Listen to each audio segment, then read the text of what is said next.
Olha Brasília, essa semana, hein? Uma agitação política daquelas, com denúncias novas pipocando por todo lado. E aí já começa a conversa, né? Abre CPI pra cá, CPI pra lá. Pra gente entender melhor esse cenário que tá esquentando, vamos mergulhar nos comentários do Cláudio Humberto lá no jornal Gente, da Rádio Bandeirantes. A ideia aqui é, assim, desempacotar essas alegações e ver como a oposição tá reagindo. Vamos lá, então. A primeira denúncia que a fonte levanta, ele descreve como um impressionante roubo, pesado, né? Contra aposentados do INSS. Nossa, logo os aposentados? Pois é. O relato fala de descontos na aposentadoria que não foram autorizados, sabe? Para pagar mensalidade de sindicato, associação, que a fonte chama de picaretas. E parece que pode ter até empréstimo consignado feito sem a pessoa saber. A fonte usa uma expressão forte: criminosos cara de pau. É impactante, né? Porque a gente pensa na vulnerabilidade desse grupo. Aposentados, muitas vezes têm mais dificuldade de checar, de se defender e viram alvo fácil. Exato. E usar dados da Previdência, que deveriam ser super protegidos, para esse tipo de coisa. Olha, isso aí mina totalmente a confiança no sistema todo, né? É uma quebra de confiança muito grave. E falando em verba pública sendo usada de forma, digamos, questionável, tem outra denúncia. Essa envolve o Ministério do Desenvolvimento Social. Pelo que a fonte apurou, 640 milhões, o que dá 85% de uma verba específica lá. Teriam ido para uma única ONG, uma só. 85% para uma única ONG é muito dinheiro concentrado, né? E qual o ponto central da crítica aí, segundo a fonte? Então, o ponto de atrito, segundo o relato, é que essa ONG seria nova, recém-criada e dirigida por pessoas ligadas ao PT, antigos ativistas do partido. Ah, entendi. E não para aí. Essa ONG principal teria subcontratado outras 37 ONGs que também teriam, supostamente, essas conexões com ativistas petistas. Nossa, quer dizer, uma rede, né? Exato. A fonte classifica como um ataque sem precedentes e critica muito essa dependência que essas organizações teriam do dinheiro do governo.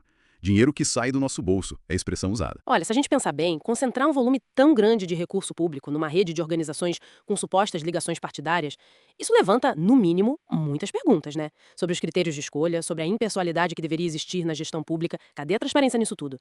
Situações assim só alimentam a desconfiança, né? E a terceira denúncia, essa mexe num vespeiro. Verbas da saúde. A fonte está relatando a criação de uma coisa que estão chamando de tipo uma emenda parlamentar paralela, dentro do Ministério da Saúde mesmo. Emenda paralela na saúde? Como assim? Pois é, fala assim em liberar 5 milhões para deputados e 18 milhões para senadores. Aqueles que foram fiéis ao governo em votações-chave, sabe? Orçamento, o novo arcabouço fiscal. Puxa vida, e tem algum detalhe a mais que chama atenção? Tem sim. Um detalhe importante que a fonte aponta: o atual ministro da Saúde era o ministro da Articulação Política justamente na época dessas votações. Ah, interessante essa conexão. A fonte vai além, sabe? Chega a chamar isso de novo orçamento secreto. Ou então uma versão atualizada do mensalão, imagina. Mensalão, nossa, essa comparação é muito forte, traz todo um histórico, né? E a acusação principal é essa: que estariam usando dinheiro do SUS, veja bem, do SUS, para compensar parlamentares do PT e aliados por perdas financeiras que eles teriam tido por causa de decisões do ministro Flávio Dino lá no STF. Decisões que teriam afetado repasses, tipo emendas mesmo. Entendi. E aí, segundo a fonte, para isso não existe previsão legal nenhuma. Configuraria crime de responsabilidade. E crime de responsabilidade, é bom lembrar, é um ato muito grave de um governante, né? Contra a Constituição, contra as leis, e pode levar a um processo de impeachment. Exatamente. Então, essa acusação de desviar recursos da saúde, uma área tão sensível para todo mundo, para fazer articulação política, olha, é extremamente séria. E essa comparação que a fonte faz com o mensalão, né, remetendo aquele escândalo de compra de apoio no Congresso, claro que isso amplifica demais o peso político da denúncia. Diante desse quadro todo, a oposição, de acordo com a fonte, já está cogitando pedir várias CPIs, né?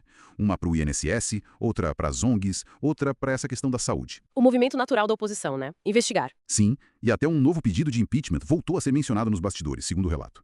Mas sempre tem um mais, né? Sempre tem. O que seria? A fonte aponta uma possível manobra do presidente da Câmara, o Hugo Mota. Ele estaria, assim, resistindo a instalar a CPI do INSS. A fonte usa uma expressão curiosa. Diz que ele foi abduzido pelo presidente Lula. Abduzido? Uma forma de dizer que está alinhado ao governo para barrar a investigação, então? Parece ser essa leitura. E a tática seria ficar pautando aqueles regimes de urgência para projetos que ninguém nem sabe o que são, só para enrolar, sabe? Uma embromação, nas palavras da fonte, para adiar a instalação da CPI. Ah, o velho jogo político. Isso mostra bem como funciona, né? Totalmente. O xadrez político puro. As CPIs são ferramentas de pressão importantes, claro, mas a decisão de instalar ou não, isso é muito estratégico. O controle da pauta pelo presidente da Câmara é chave. Às vezes, não instalar uma CPI diz tanto quanto instalar, né?